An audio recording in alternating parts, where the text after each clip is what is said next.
Everyone remembers the moment they lost everything. Mine only took 13 minutes.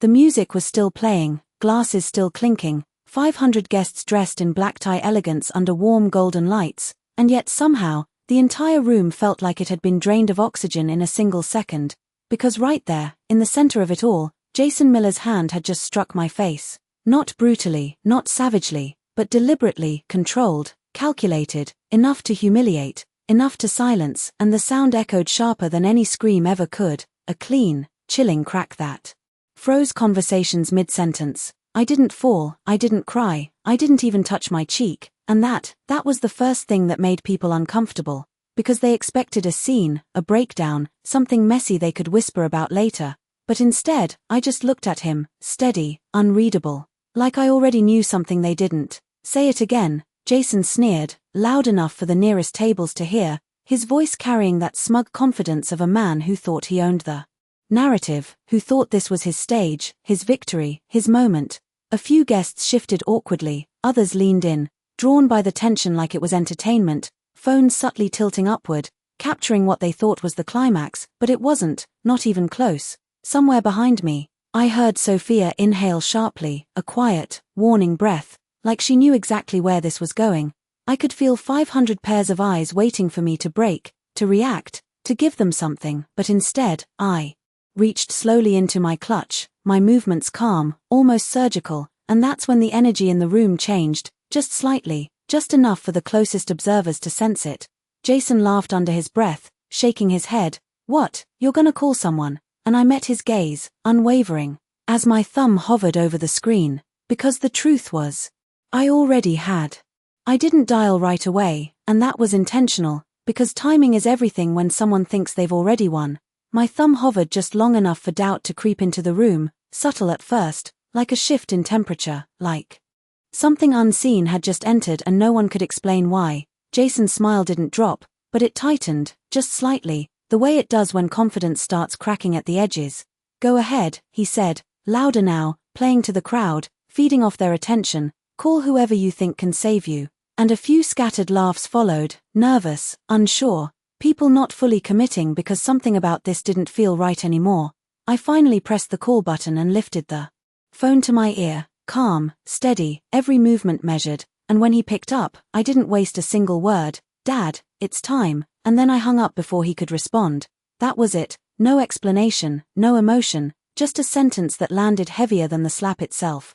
For a second, nothing happened, and that silence was louder than anything. Someone near the back whispered, another guest glanced toward the entrance, as if expecting something, or someone, to walk in immediately. But nothing changed, not yet. Jason scoffed, shaking his head, stepping closer to me like he wanted to reclaim control of the moment. "You really think a phone call fixes this?" He muttered under his breath, low enough for only me to hear, but I didn't answer, because I wasn't looking at him anymore. I was looking past him, toward the doors, because the truth was, the moment I made that call, this stopped being his story. The doors did not open right away, and that delay was not an accident, it was pressure building, invisible but undeniable, because now people were no longer watching me, they were watching the entrance, waiting, calculating, wondering if they had just witnessed something much bigger than a public argument. Jason noticed it too, the shift, the way conversations stopped revolving around him, and for the first time that night, he looked slightly unsure. "This is ridiculous," he said, louder now, trying to pull attention back, clapping his hands once as if to reset the room. "Everyone, please, enjoy the evening. Do not let this little misunderstanding ruin the celebration." But no one moved, no one picked up their glass, no one laughed, because something in the air felt unfinished. I remained still, composed, my eyes fixed on the entrance like I knew exactly what was coming, and that was enough to make the front row nervous. Sophia stepped closer to me, her voice barely above a whisper. "Emily, once this starts, there is no going back," and I gave the smallest nod, because she was right.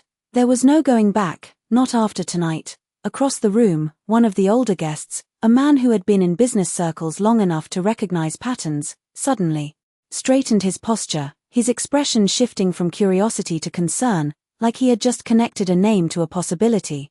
Jason caught that reaction and followed his gaze, then looked back at me, searching, trying to read something he had clearly missed before. "What did you do?" he asked, this time not loud, Not confident, but quiet, controlled, and just a little bit tense.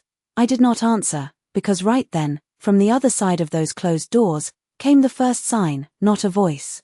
Not a face, but the unmistakable sound of multiple footsteps moving in perfect sync, steady, deliberate, and getting closer. The footsteps stopped just short of the doors, and for half a second, the entire room held its breath, like 500 people instinctively knew that whatever was about to walk in would change everything. Then the doors opened, not dramatically, not rushed, but slow and controlled, and the first thing people saw was not a face, but presence, the kind that does not need to announce itself to command attention. 2 men in dark suits stepped in first, scanning the room with quiet precision, not aggressive, not chaotic, just professional, and that alone was enough to make a few guests step back instinctively. Jason let out a short laugh, trying to recover. "Oh, come on, this is what you called." But his voice lacked the certainty it had just moments ago, because now more figures entered behind them, each one carrying that same composed authority, and suddenly, this did not look like a reaction, it looked like protocol. Whispers spread faster this time, sharper, more urgent, names being exchanged under breath, questions forming without answers. I did not move, I did not speak. I simply watched, because I knew the exact second it would happen, the exact moment the room would understand. And then, he stepped in, no rush, no raised voice, just a man in his 60s, silver hair, perfectly tailored suit, walking with the kind of calm that only comes from absolute control. The energy shifted instantly, like a line had been drawn that no one dared to cross. Near the back, someone dropped a glass, the sound barely noticeable compared to the silence that followed. Jason turned, his expression changing not all at once, but piece by piece, confidence giving way to confusion, confusion turning into something closer to recognition. "No, that is not," he started, but did not finish, because by the time my father, Richard Carter, stopped walking, he was already looking directly at me, not at Jason, not at the crowd, just me, and in a voice that carried without effort, he asked one simple question: "Emily, are you all right?" I let the silence stretch just a second longer before answering, because now every word mattered, every pause carried weight, and when I finally spoke, my voice was steady, controlled. "I am now," and that was all it took for the balance in the room to completely shift. My father gave a small nod, not dramatic, not emotional, just acknowledgement, like a decision had already been made the moment he walked in. Behind him, the men in suits subtly repositioned, not blocking exits, not causing a scene, but creating a quiet perimeter that no one dared to question. Jason let out a strained chuckle, stepping forward like he still believed he could fix this with confidence alone. "Sir, I think there is some kind of misunderstanding. This is a private family matter." But my father did not even look at him at first, and that was the part that broke him faster than anything else, because being ignored in a room like this, in front of people who suddenly recognized exactly who had just entered, was worse than being confronted. Whispers were no longer subtle now, names spoken clearly, phones lowered instead of raised, because this was no longer entertainment, this was consequence. Jason tried again, his voice tighter. "Mr. Carter, I can explain." And this time, my father turned, slowly, deliberately, his gaze landing on him with a level of calm that felt heavier than anger. "You already did," he said, his tone even, almost quiet, but it cut through the room sharper than any shout, in front of 500 witnesses. Jason opened his mouth, then stopped, because there was nothing to argue with, nothing to twist, no narrative left to control, and for the first time that night, I saw it clearly, the exact moment he realized. This was no longer about a mistake, or an argument, or even a marriage. This was about losing everything, all at once. Jason took a step back without realizing it, a small movement, barely noticeable, but in a room like this, it was enough, because power is not always loud, sometimes it is measured in who retreats first. "This is being blown out of proportion," he said, trying again, but now his voice carried a different edge. Less control, more urgency. "It was just a misunderstanding between me and my wife," and that word, wife, landed awkwardly, like it no longer held the same weight it did an hour ago. My father glanced briefly at me, then back at Jason, and for the first time, there was something sharper in his expression, not anger, not yet, but something closer to finality.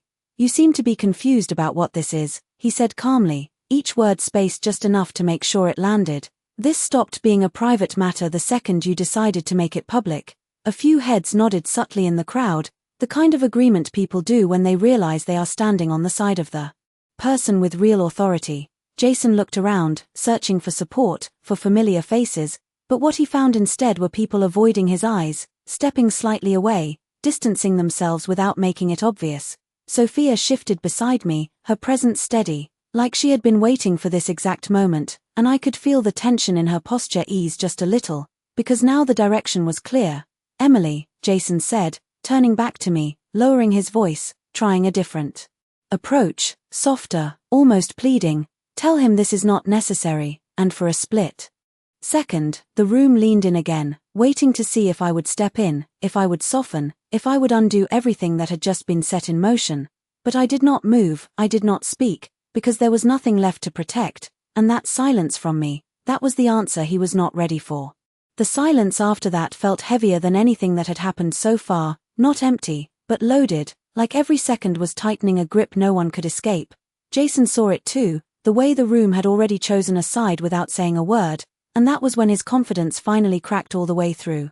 "Emily, come on," he said again, this time stepping closer, lowering his voice even more, like he was trying to pull this back into something private, something manageable. "You are overreacting, we can fix this." But the words did not land the same anymore, not after everything, not in front of everyone. I looked at him, really looked this time, and for the first time that night, I saw what had been there for months, maybe longer, the assumption that I would always absorb the damage, always stay quiet, always choose to protect him over myself. Behind him, my father shifted slightly, not interrupting, not rushing, just allowing the moment to unfold, because sometimes the truth exposes itself best when no one interferes. "Fix it?" I repeated, my voice calm, almost too calm, and that single question made a few people in the front row glance at each other, because they could hear it now, the shift, the line that had already been crossed. Jason hesitated, just for a fraction of a second, and that hesitation said more than any explanation could. "You embarrassed me," he said, trying to justify, trying to rebuild ground that was already gone, but the words only made the tension sharper, more defined, like drawing a line under everything he had done. I held his gaze, unblinking, and for the first time, I did not look like someone standing in the aftermath. I looked like someone who had already decided what came next, and that was the part that made him take another step back without even realizing it. Jason opened his mouth again, but this time no words came out right away, and that pause, that hesitation, stretched just long enough for everyone to see it. The exact moment control slipped completely out of his hands. The room was no longer waiting for him to explain, they were waiting for what came next from me, and that shift was irreversible. "You think this is about embarrassment?" I said quietly, not raising my voice, not needing to, because now every sound carried in the silence, every word landing exactly where it needed to. A few guests leaned forward, drawn in again, not by chaos, but by something sharper, something more deliberate. Jason shook his head quickly, trying to recover. "Emily, you are twisting this." But even he could hear how weak that sounded now, how disconnected it was from what everyone had just witnessed. I took a small step forward, closing the distance just enough to make him hold his ground, and that alone changed the dynamic, because a moment ago, I was the one being pushed back. "No," I said, steady, controlled, "this is about patterns," and that word lingered in the air, unfamiliar to some, but deeply uncomfortable to others who understood exactly what it implied. Behind me, I could feel my father's presence, still, composed, not interrupting, letting me speak, because this part had to come from me. Jason let out a short breath, glancing around again, but now there was nowhere left to look for support, no one stepping in, no one backing him up. "You are making a scene," he said, almost reflexively, but the irony of it hung heavy in the room, and a few people shifted uncomfortably at the choice of words. I held his gaze, unwavering, and for the first time, I let the truth surface just enough for everyone to feel it, not everything, not yet, just enough to change the way they saw him, and that was when the room stopped seeing a husband defending himself, and started seeing something else entirely. The shift in the room was no longer subtle, it was defined, visible in the way people straightened, in the way conversations had completely died, in the way Jason now stood at the center of something he could not control or redirect. "What exactly are you trying to say?" he asked, his voice tighter now, sharper, but underneath it there was something new, something closer to concern than confidence. I did not answer immediately, and that pause pulled everyone in again, because now they understood, every second I delayed was intentional. I let my gaze move briefly across the room, meeting a few eyes, holding just long enough for them to feel included, to feel like witnesses instead of spectators, and then I looked back at him. I am saying this did not start tonight, I said, calm, precise, and the weight of that sentence settled instantly, heavier than anything before it. A murmur moved through the crowd, low but undeniable, because now the story had changed. Now this was not a moment, it was a pattern, and people knew what that meant.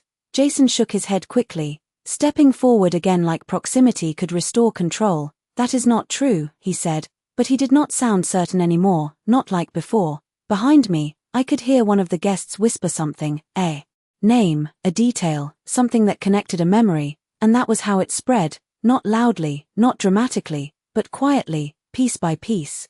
You always do this, I continued, not raising my voice, not needing to. You push, you corner, and when it does not go your way, you make it public so no one questions you, and that line landed harder than anything else, because it did not just explain what happened, it exposed how it happened.